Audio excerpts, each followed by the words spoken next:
सुप्रभात। मैं हूं जोगेंद्र राणा। आज की हमारी आध्यात्मिक चर्चा का विषय है शारीरिक, मानसिक और आत्मिक शक्तियां। शारीरिक, मानसिक और आत्मिक शक्तियां।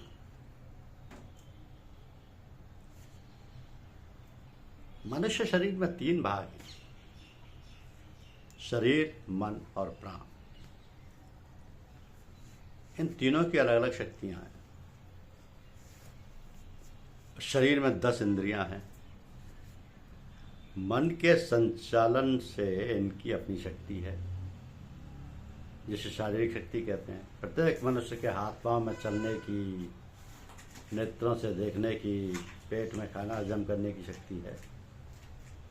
जिस किसी ने शारीरिक शक्ति को किसी विशेष अंग में बढ़ाया, विकसित किया, उसमें वह शक्ति अधिक रूप में आ जाती है। जैसे किसी ने अखाड़े में पहलवानी की तो उसके हाथ पांव में कुछ विशेष शक्ति आ गई, ये शारीरिक शक्ति है।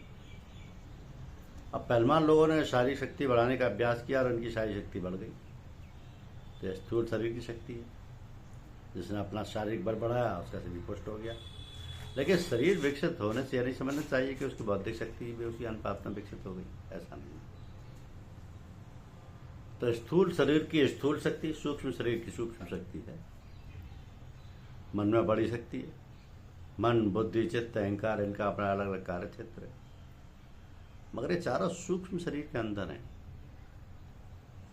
मन प्रतिक्षण बराबर सैकड़ों विचारों की मूर्तियां बनाता और बिगाड़ता रहता है। तो मनोमूर्तियों का सार मानसिक जगत में बनता रहता है, वही अगले भौतिक जीवन का आधार होता है। हम अपनी इस मानसिक शक्ति के द्वारा ही प्रारब्ध का सूत काटते और उसी के अनुरूप ही बौद्धिक शक्ति विकसित होती है। तो ऋषियों, महर्षियों, वैज्ञानिकों, इंजीनियर, डॉक्टरों आदि ने अपने बौद्धिक शक्ति का विकास किया। ये बौद्धिक विकास विभिन्न विषयों का ज्ञान है। एक एक विद्वान है, मगर क्या वे आत्मा में आए? सब नहीं आए, केवल कुछ ने ही आत्मा में प्रवेश किया। बच्चा माँ के गर्भ में जब पैदा होता है तो उसका विकास तेजी से होता है। बालक का शारीरिक और बौद्धिक विकास बड़ी तेजी से होता है, जो लगभग 30 वर्षों तक चलता है। उसके बाद साधारणतः मनुष्य के शारीरिक तेजी, शारीरिक और बौद्धिक विकास कम होता जाता है। तो उसके ऊपर प्राणविक शक्ति, आत्मिक शक्ति है, जो अनंत और अपार शक्ति का स्रोत है। यदि हम आप आत्मा का साक्षात्कार कर लें तो आध्यात्मिक शक्ति प्रकट हो जाती है। आत्मा है, विकसित नहीं है। हमारा मन, बुद्धि, चित्त, अहंकार आत्मा की ओर मुड़ता नहीं है। जिस आत्मा के प्रकाश से मन, बुद्धि हरकत में आती है, काम करती है, उस आत्मा के पास हम जाते ही नहीं। मन चातुष्ट आत्मा के पास नहीं जा सकते, क्योंकि मन चातुष्ट जो सूक्ष्म शरीर में है वो माया जनित है, ईश्वरीय अंश नहीं है। आत्मा ईश्वर अंश से प्राभूत है। आत्मा परमात्मा में लीन होती है, मगर उसके लिए साधन करना पड़ता है। आत्मिक शक्ति को और बढ़ाएंगे तो आपको अपनी आत्मा की पहचान होगी। आत्मा में वो शक्ति है जो अपनी विचारधारा को पूरे विश्व में भेजता है।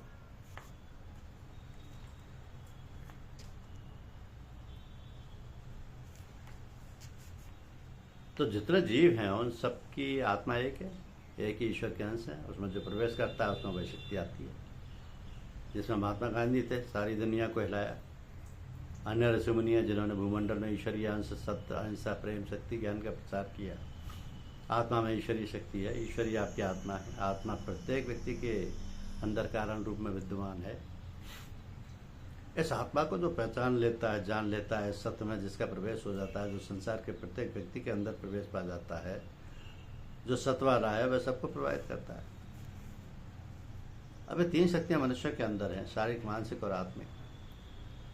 अपने स्थूल शरीर को हष्ट पुष्ट रखिए, इसकी शक्ति को बढ़ाइए, ज्ञान अर्जन करके बौद्धिक शक्ति बढ़ाइए, और आप जो है ईश्वरीय अंश उसे पहचानें। अपने भीतर आए और सत्य को जानें। यदि आप इस सत्य में आकर ठहर गए तो आप परमात्मा के प्रिय हैं। साधना करो। बुद्धि से तो केवल पेट भरने का काम होता है। अन्न खरीद सकते, कपड़ा खरीद सकते, मकान के किराया खरीद सकते हैं। बुद्धि का अलग कार्य क्षेत्र है। सत्य में बुद्धि पहुंचती नहीं। माया और सत्य का विरोध है। सत्य में आइए, जो आप हैं उसे पहचानिए। ना आपका हाथ पैर है, ना सूक्ष्म शरीर है। ये तो मकान है, मकान के अंदर आदमी रहता है, मकान के लिए आदमी नहीं, आदमी के लिए मकान है। बेशक मकान में रहिए, मगर मकान को अपने अंदर मत रखिए। आपकी आवश्यकता के लिए बाजार है, बाजार के लिए आप नहीं है। हम क्या करते हैं, बाजार को अपने अंदर ठूसे हुए। कबीर साहब कहते हैं कि हम हमन है इश्क मस्ताने, हमन को होशियारी क्या, रहें आज़ाद या देखते हमन दुनिया से हारी क्या। तो इश्क ईश्वरीय अंश है, प्रेम आत्मा का गुण है, और होशियारी संसार की माया की। हमें स्थूल व सूक्ष्म शरीर से जगत का व्यवहार करते हुए कमल पत्र की भांति अपना जीवन बनाना हो। हमें संसार में रहते हुए भी उसमें फंसना नहीं चाहिए। पचो मत आए इस जग में, जानियो रैन का सपना। काल जीवों का खाता रहता है, काल जीवों को खाता रहता है। कैसे खाता है? ईश्वरीय अंश आत्मा को छोड़कर बाकी जितने तत्व मनुष्य के अंदर हैं सबको खाता रहता है। स्थूल शरीर, सूक्ष्म शरीर में जितने मायावी अंश हैं, 5 ज्ञानेंद्रियां, 5 कर्मेंद्रियां, मन चातुष्टय, सतोगुण, तमोगुण, रजोगुण, पुरुष एवं प्रकृति, इन सबको काल खाता और पचाता रहता है। सतगुरु के नाम दान लेकर कमाई में लग जाओ। सूरज शब्द योग की कमाई कर, और पिंड शरीर और ब्रह्मांड शरीर से ऊपर पार ब्रह्मांड शरीर में प्रवेश पा ले, तब तुझे काल नहीं खा सकता और नहीं बचा सकता। चलती चक्की देखकर दिया कबीरा रोए, 2 पाटन के बीच में साबुत बचा न कोई। चक्की चलती देखकर हंसा कमाल ठटाए, कील भरोसे जो रहे ताहे कील नहीं खाए। तो शारीरिक और मानसिक शक्तियां साधन मात्र हैं। आत्मिक शक्ति को प्राप्त करने के लिए, परंतु हम भूलवश इन्हें अभीष्ट मान बैठे हैं। तो ये भूले हुए मनुष्य, ये आत्मिक शक्ति जिससे शारीरिक और मानसिक शक्तियां सत्ता पाती हैं, तेरे बाहर नहीं है, तेरे भीतर छुपी हुई। और जैसे दीपक के नीचे अंधेरा होता है, वैसे ही मनुष्य सत्ता के प्रति अंधकार में है, जो कि उसकी आत्मा में है, जो कि उसकी आत्मा है। हम स्वयं को ही नहीं जानते। और तब यदि हमारा सारा जीवन ही गलत दिशा में चला हो तो आश्चर्य क्या है। भोग की धुन में निरंतर भटकता माया में आबद्ध मानव, सबसे पहले तू अपने अंतर में आत्मज्ञान का दीप जला, अपने आत्मस्वरूप को जान, अपने आत्म शरीर को जान।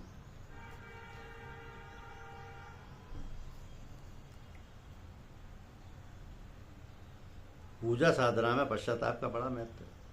पश्चाताप का अर्थ है कि हम अपने गुनाहों के लिए क्षमा मांगते हैं और साथ ही आगे ना गुनाह ना करने का वादा करते हैं। कहते हैं ऐसे सब गुनाह माफ हो जाते हैं, ऐसा कहते हैं। तो आत्मिक शक्ति की ओर बढ़ेंगे तो आपको अपनी आत्मा की पहचान होगी। आत्मा में वो शक्ति है जो अपनी विचारधारा को पूरे विश्व में भेजता है। जितने जीव हैं उन सबकी आत्मा एक है, एक ही ईश्वर के अंश है। उसमें जो प्रवेश करता है उसमें वह शक्ति आती है। आत्मा प्रत्येक व्यक्ति के अंदर कारण रूप में विद्यमान है। इस आत्मा को जो पहचान लेता है, जान लेता है, सत्य में जिसका प्रवेश हो जाता है, जो संसार के प्रत्येक व्यक्ति के अंदर प्रवेश पा लेता है, वो सत्य वाला है, वो सबको प्रभावित करता है। क्योंकि शारीरिक, मानसिक और आत्मिक शक्तियां शरीर के अंदर हैं। अपने शरीर को पुष्ट रखिए, इसकी शक्ति को बढ़ाइए, ज्ञानार्जन करके बौद्धिक शक्ति बढ़ाइए।